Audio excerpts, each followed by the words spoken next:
So once we've chosen a DSP configuration, the next step is to have a look at the signal list so that we can make our connections from sources to channels. So push the signal button and that'll bring up the signal list display. On the left-hand side here, you will see all of the sources to the routing matrix, and on the right-hand side, the destinations. And these are divided into directories, subdirectories, and the signals themselves. So for example, I have a DALIS connected to this system, and in that it has a mic card and a line card. And in the mic card we have 8 mic input signals. If I choose a signal source on the left side, I can then come and choose its destination. So if I'm wanting to route that to an input channel, I choose the input A+B directory. Which inputs do I want to use? In our example, let's start at number 1. And then I would select Connect to make that routing connection.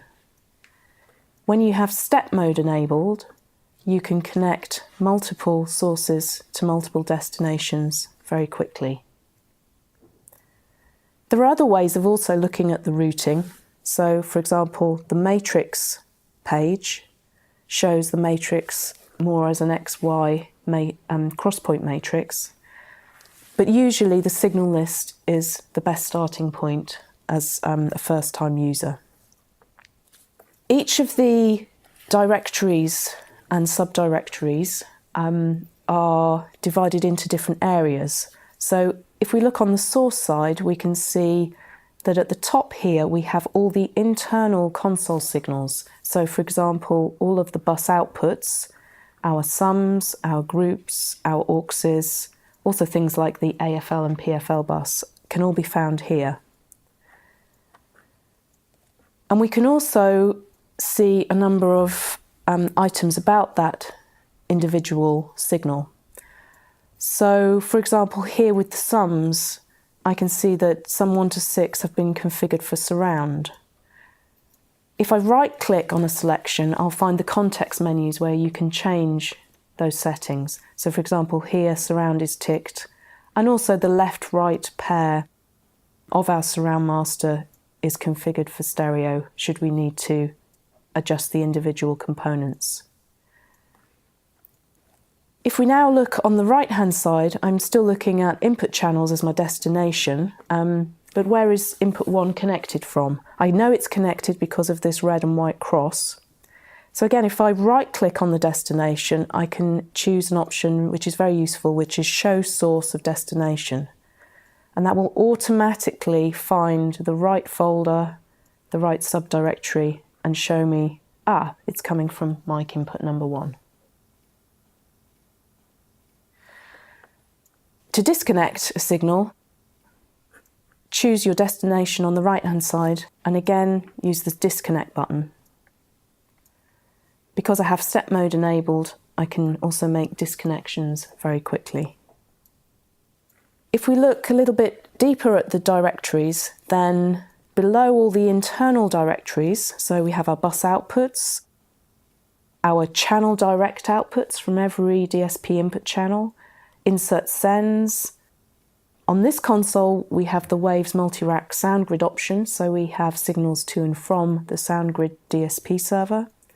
We also have the internal generator signals.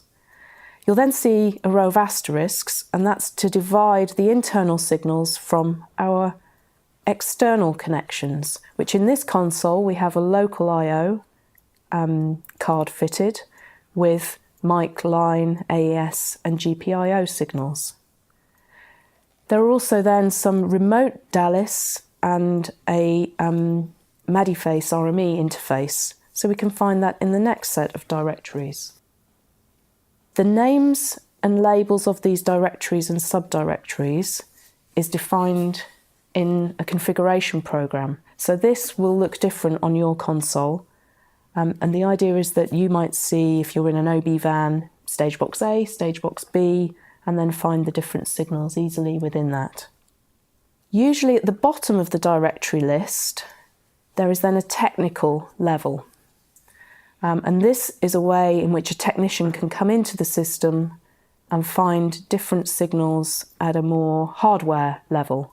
So this is describing signals coming from a Ravenna link and the individual connections that are coming in here from the network.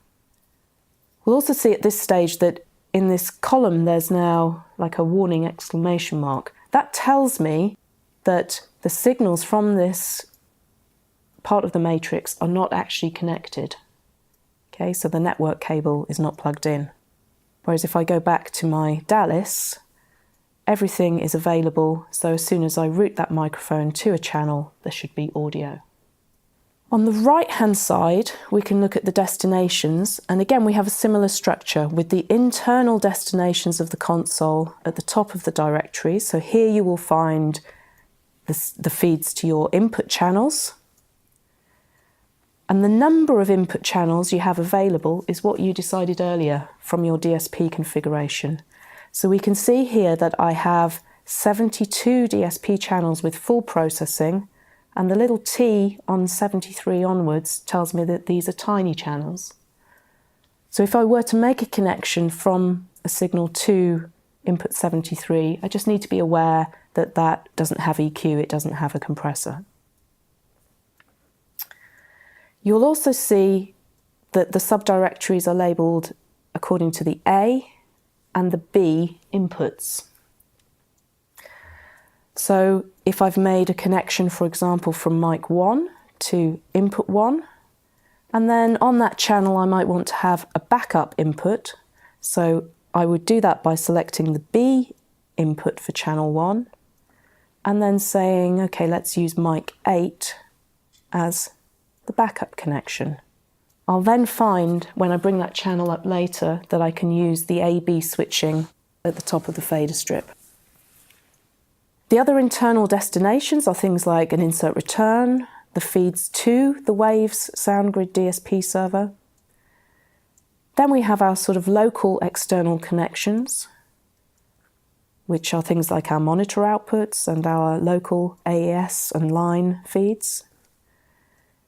Then we have that Dallas stage box, so we can feed things back to a remote location. And again, we have our technician level, which is just giving us access to exactly the same signals, but at a more hardware-based technical level.